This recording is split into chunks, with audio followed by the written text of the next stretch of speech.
Hey, welcome back to the channel. My name is Dave. I'm a photographer in the Philadelphia area. I mostly do street photography these days, and I like to make videos about the philosophy and feeling and creativity of photography. But I wanted to take a minute and make a little video about things that make photography easier, at least for me. So let's jump right into it. This is my camera, my everyday camera. It is a Leica M11. So let's start off by talking about what I think is the most important part of any camera system. The strap. I've tried a lot of different straps and I think that leather is the most comfortable for me. It also looks incredible to me. If you're gonna have a very good camera, then you want a very good strap. And this strap is very good. This is the Very Good strap made by Very Good Co. What makes this leather strap different from other leather straps is that this leather strap is made from bison leather. It's strong, thick, very durable, and it's absolutely beautiful. I don't know what you call this pattern. I don't think marbling is the right word, but it's natural. This is not something that's stamped into the leather. This is just the way that it looks, and I am just in love with this. I think it looks stunning. This is by far the softest leather I have ever felt out of the box. It requires no break-in, no manipulation, or leather moisturizer of any kind. It does stretch over time, but after about a half an inch to an inch of stretching with use, it does stop stretching. And that just comes with wear. All leather wears. But that's another reason why I like leather. I like the story it tells. I like the blemishes. I think the strap is amazing.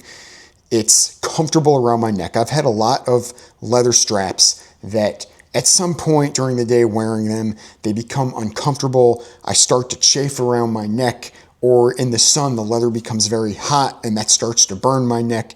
Or something about the leather is itchy and I just get these rashes and I can't stop scratching at my neck. But none of that has ever happened with this strap.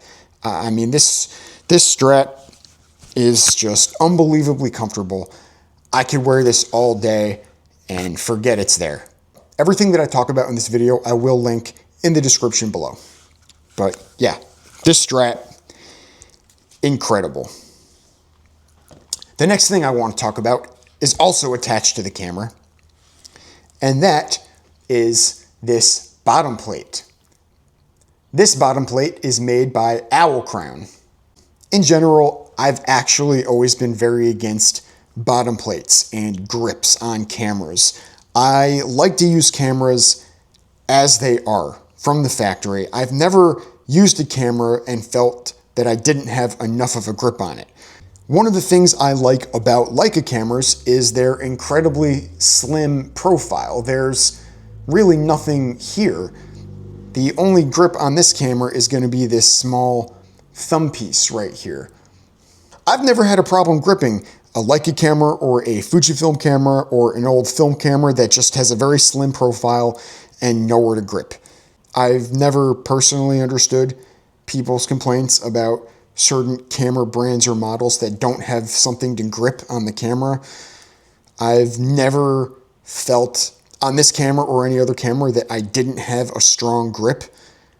Maybe that's just me. Maybe I just grip cameras hard. Maybe I've got Spider-Man hands and maybe I should try climbing up a wall. I don't know. But I've never had a problem. I've never felt the need to have a grip attachment on a camera.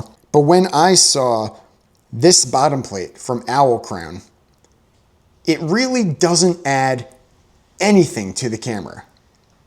It doesn't have a grip attached to it. It's just the bottom plate. That was the first thing that I noticed, the first thing I liked about it.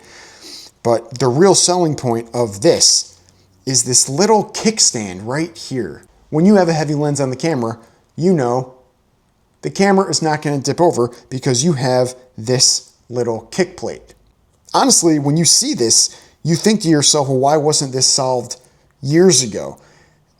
And you know what? I don't have an answer for that. It is infinitely useful. Also, personally for me, when I'm out, I put my camera down on a lot of different surfaces. I don't like to put my camera into the bag every 5 minutes, then take it out of the bag and back and forth. I want to have it out on me, near me, and just be able to grab it and quickly get a shot if something is going on. And if you have to go into your bag, unhook a bag or unzip a bag, reach in, get your camera, odds are you missed the shot. Having this bottom plate is nice for me because some of the things that I put my camera on aren't clean surfaces or aren't smooth surfaces. There's something that I don't really want my camera to touch. I've damaged the bottom of my camera by putting it on some surfaces. And now I have a bottom plate to kind of take the brunt of that damage. I don't care if the bottom plate gets scuffed up. It protects the bottom of the camera. And as a bonus, let me just say, this is made of brass. And I chose to get it in black paint. So it's got a very faded look to it. And I think it looks absolutely beautiful with this glossy black paint M11. And I have a little bit of brassing in different parts of my camera already. And I think that it looks so good. And if you know about the different models of the M cameras, the M11s are the first camera not to have that bottom plate. So this bottom part of the camera here is not gonna brass. It'll never brass. So this bottom plate from Owl Crown allows me to have kind of a matching brass on the top and the bottom. So as the top of the camera brasses over time, it'll better match this bottom plate. And I think it brings kind of a uniformity to the look of the camera, and I'm really happy with that. And I just want to show that this bottom plate doesn't interfere at all with your ability to charge in camera, doesn't affect your ability to hit this little knob here, the little switch to get the battery out. You can access everything you need to, and it has this Arca Swiss plate right here so you can mount to any quick release. It has these threads here so you can still mount it to a tripod. You have all your options with this bottom plate. It doesn't take away from the ability to use the camera at all. The third thing I want to talk about is actually on the camera as well. So this shutter release button, this company, Tahos, I think I'm saying that right, Tahos, Tahua. Again, they're going to be linked below. I'm really sorry if I get the names of any of these companies wrong, but this covers the entire area of the shutter. And that's something that I also really, really like. And I don't know if it's the design or the texture of this button, but this one works better than any other soft shutter I've found. I do find that using this soft shutter button does improve the sensitivity of the shutter, of hitting the shutter. And that's really what I think a shutter button is supposed to do. It's supposed to help your finger press. If that doesn't make sense, I don't know that I could explain it better. I don't know the science behind this. It's a feeling. Everything about these products, it's a feeling. What feels right for you, what feels right in your ability to use your camera. So all three of these things help me use my camera better. They make me feel more comfortable using my camera. And quite literally, they're comfortable. If you're a photographer, you are on your feet a lot. So what's the most important thing that you need? Footwear. This is one of the types of things that I like to wear. This is a pair of Chucks. Converse All-Stars. Really simple. You've seen these a million times before. They're lightweight, they're comfortable. There's not much to say about them. They're a really simple shoe. They get the job done. And you might say, well, they don't offer a lot of ankle support. Or in some situations, they might not have the most slip resistance. That is true. However, this is the other type of footwear that I like to wear. Boots. I'm actually wearing my favorite pair of boots right now. I'd show them to you, but if I'm being honest, I don't think I can lift my leg that high. This particular one, I just got these. I'm still breaking them in. These are Jim Green Barefoot African Troopers. You might notice these boots don't have a lot of space on the bottom. The soles are very, very small, very short. They're very flat, like the Converse. These boots originally were designed by Jim Green for African troopers to hunt down poachers. I don't know the full story behind that or the history, but these are worn by people that spend all day on their feet running around hunting down these poachers. So you know that these have to be comfortable, they have to be durable, they're very flexible. The point of these is to have traction, be very durable, but also that you can feel the ground beneath you so you know where you're stepping. So far, I like these boots a lot. I think they're also very beautiful. This leather is called Bronco Brown. I think this is a limited edition leather. So I don't even know if you can buy these boots anymore, but if you can, I will link to these boots. Otherwise, I will link to a different type of leather for this same boot. One of the things I like about these boots is the fact that they are completely flat, like the Converse.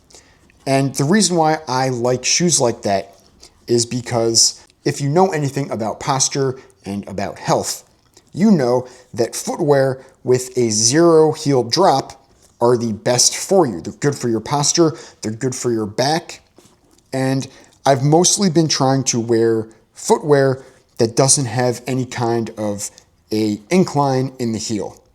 So flat footwear is actually more healthy for you. So I'm trying to stick to that. It doesn't always work. The boots I'm wearing right now aren't flat. They don't have a zero heel drop. I'm wearing loggers. I've been wearing loggers for years, and I actually find them to be the most comfortable footwear I've ever worn. I'm going to try and show you. Don't laugh at me. Oh, jeez. Oh. Okay, I'm in a lot of pain right now. Okay, so these are my most worn boot, my most worn footwear. I've been wearing these for years. So you can see these have a huge heel because loggers are designed for lumberjacks. They're designed, oh my God, I'm not doing that again. I'm 40 years old.